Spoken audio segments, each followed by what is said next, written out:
started. This is my audience, and this is my narrative speech for my cultural diversity class. Today's date is February 28th. I'm doing the story over Ataba and Zarif Itul, and it is a very famous Palestinian folk tale, and I will read it word for word. Ataba and Zarif Itul. Once upon a time, there was a very rich trader who had business and trades all over the Arabic world, and he had a lot of people working for him. Among them was an intelligent young man who was known by Zarif Itul. He was very handsome, polite, and dependable, but a poor man, too. The trader depended a lot on Zarif. The trader would leave the country and leave everything for Zarif to take care of. One day, the trader's daughter came to the store looking for her father.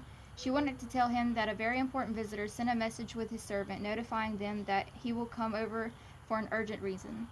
When she came in, Zarif was serving a customer. She saluted him. He looked at her and did not believe what he saw. She was extremely beautiful, with big dark eyes, long black, slightly wavy hair, and her shy red cheeks. She defined beauty by all means. He answered her and promised to deliver the message to her father. On her way out, he wanted to ask her about her name, but he could not dare asking about any personal information. Since that moment, Zarif's life was turned upside down. He could not sleep. He could not eat. Her image was coming back and forth to him every morning and every night until he started imagining seeing her everywhere. So he decided to do whatever it would take in order to know more about her. One day, Zarif went to his boss's house, asked to bring some samples of new materials. The trader welcomed him, called his daughter, and asked her to prepare some tea. And at that moment, Zarif was all ears to hear the name of his beloved lady, Ataba. When she was back with the tea, her father had excused himself to see someone at the door. So Zarif took the chance and complimented her name as she served him tea. She was very shy so that she did not lift her gaze. He apologized and introduced himself to her, and there he was surprised that she knew his name from her father. She wanted to leave the room, but he stopped her and asked if he could meet her at the river the next morning. She told him that this was not appropriate, and he better not cross his limits. That night was long for Zarif. He thought a lot about what he should do to see Ataba.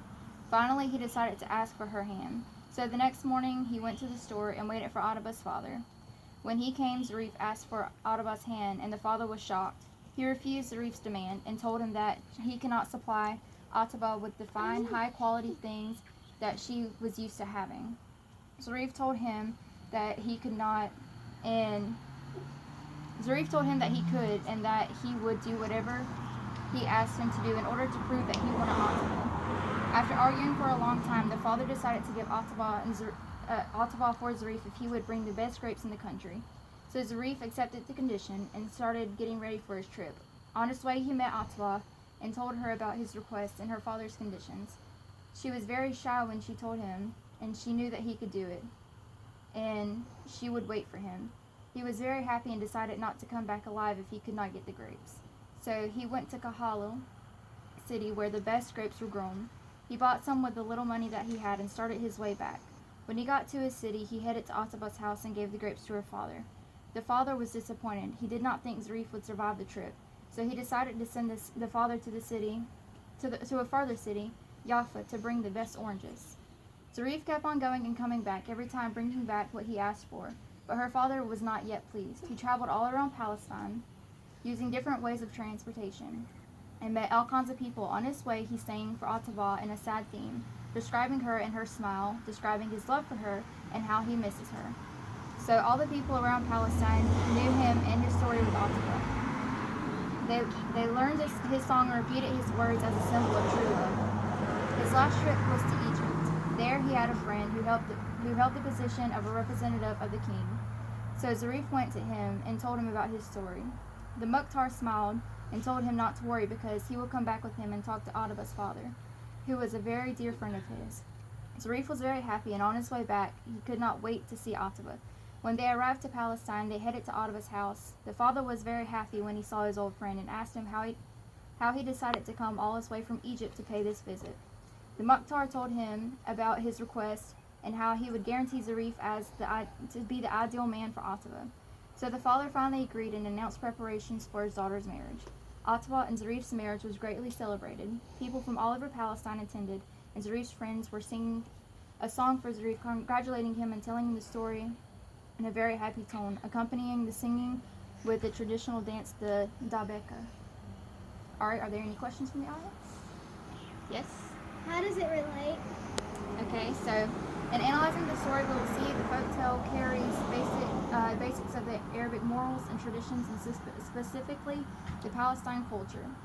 The trader represented the typical Arabic man. He would not give his only daughter to a poor man if she was accustomed to living in a high-class lifestyle. He also shows the importance of old friendship when he accepts the Zarif's request to satisfy his friend. The Mukhtar was wise and helped Zarif convince Ataba's father in a very honorable way. He shows how people should act in such sensitive situations and how they should not omit social rules. Ataba is the trader's daughter. She would hide her love and keep silence until the man made the first move. Because she was a respectful girl who would not waste her time in her family's status, she did not accept meeting Zarif despite her love, which is how to act in the world. Zarifi-Tul represented the ideal Arabic male.